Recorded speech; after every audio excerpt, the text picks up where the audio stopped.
Hello from PAX Unplugged.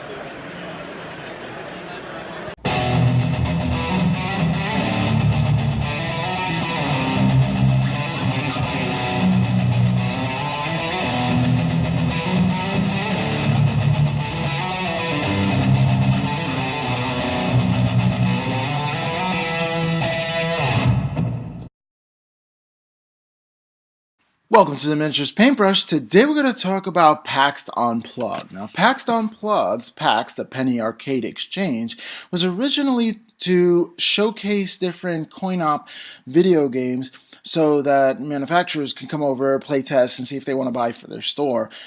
But it developed into video games, which YouTubers come around for the YouTuber video gamers, come around to those, and there's a PAX East and a PAX West and a North and a South, and that was huge. Then came in something that I heard was PAX Unplugged, my second convention that I went to, Unplugged, which you mean, take out the cord, and you're into tabletop arena, you're into the card game arena, which was larger than life. It was in Pennsylvania. It was in Philadelphia. I'm sorry. It was in Philadelphia, and that convention center is absolutely huge. The heart of downtown. Great places to eat and great atmosphere as well. Now, there's one thing that you want to consider if you're a new game developer. It's Unplugged, and this is where game developers come in, and if you invented a game, you could do some R&D and see if your game has interest, if you really want to explore the avenues of developing the game even more and investing into making multiple copies of it. This is the place where it's unpublished games and brand new to the field, and you can experience stuff, so definitely an opportunity if you are a gamer. Another thing I want to include is this Child's First, which explores the arena of video games dealing with emotions like anxiety and using video games as therapy, like to combat sadness and pain or emotional pain that you may be feeling.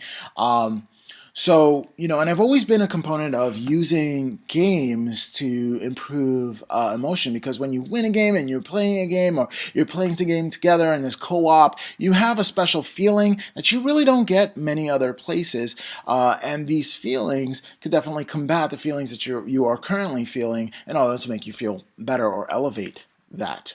So what you saw at the beginning of the intro was like half the place. There was actually different YouTubers coming back from the back right there that you can't even see all in the distance. They had like arena or amphitheater in which they can do theirs.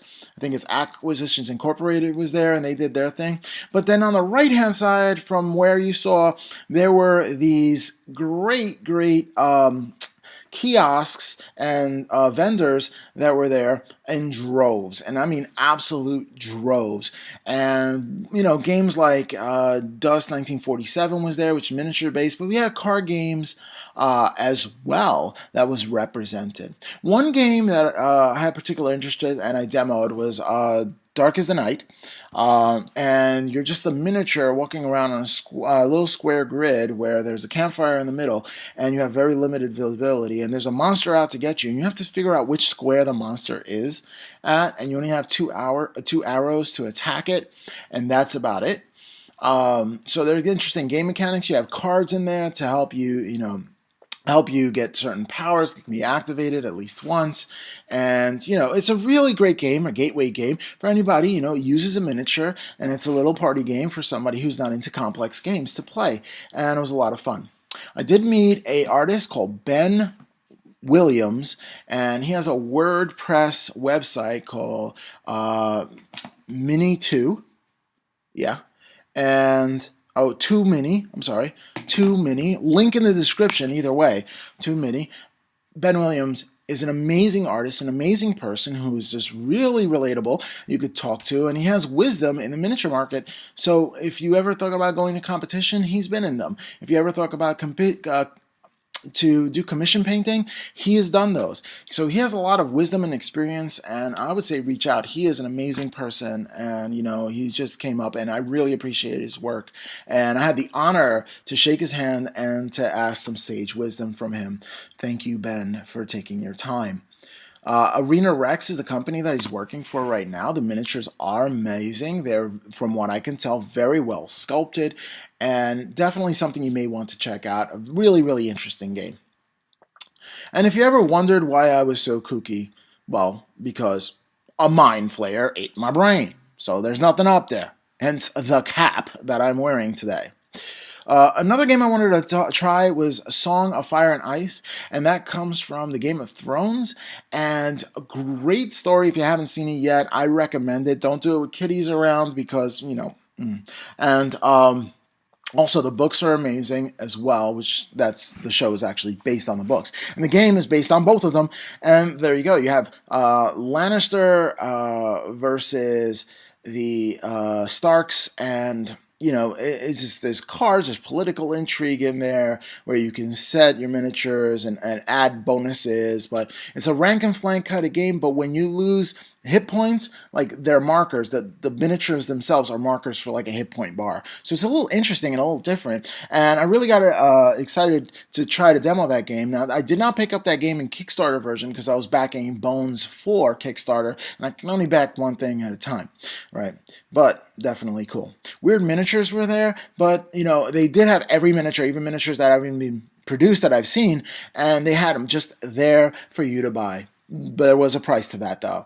I would think one base was like $12 and up. So one base. So that's just a base, not even a miniature. It was really expensive. Beautiful, but expensive. Privateer Press was there. Equal versions. They were full priced. So you may go to your local gaming shop and get a better price on that. I do like that they had trolls on display. The paint jobs were amazing.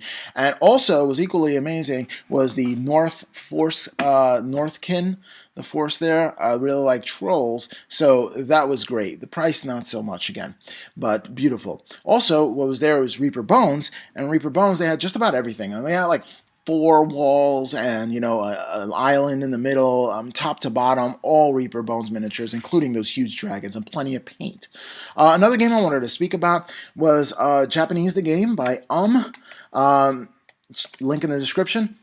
Now, they actually teach you how to put sentences together in Japanese via a card game, and teaches you how to communicate in the language. Now, I'm really looking forward if they come up with a Spanish version, which they said they were coming up with all these different languages. So I really hope, I wish them success, because I'd love to get my hands on the Spanish version of that game, possibly play it with my students. All right, I played this thing called Shadespire, and I picked up Shadespire, the game, as well as this expansion right here for my little Death Army. Woohoo! Right? So that was my big draw, aside from Secret Weapons miniatures washes and some basing material. But that was definitely the big draw when it came to that. I did lose epically at the game when I play tested it. In fact, I got wiped out in the first round, and they said no one has ever gotten wiped out in the first round. I was Stormcast too. Ouch, is all I can say. Definitely ouch. But on the rematch, it was close, so that's all that mattered. It was pretty cool. And cool enough for me to pick up the game, so hopefully I can get some games in. Maybe I can actually do a battle report or a let's play with, that would be kind of cool and easier to do. Finally, I'm rolling a 20 with a Game Breaker 20-sided dice. Now, I didn't pick this up because I have a gaming table and I don't want to break my gaming table, and that's metal and that's cool, but it's just cool for cool's sake. There's no functionality to it, no practical functionality to it, and I'm pretty practical when it comes to functionality. Well, that's all about PAX Unplugged. If you are a video gamer, not so much. If you're a board gamer, yes, absolutely. If you're a miniatures gamer, it was pretty okay for miniatures only kind of games, but definitely had a fun time and experience there, and I got a chance to play things like Malifaux, and I don't really get the chance to play things like that in my area because the meta is kind of weak, and I'm trying to develop that. So I hope you like this video. I hope you and your family are safe. Lots of love from the Miniatures Paintbrush. And if you like this video, like, share, and subscribe, and I'll catch you next time on the Miniatures Paintbrush. Peace.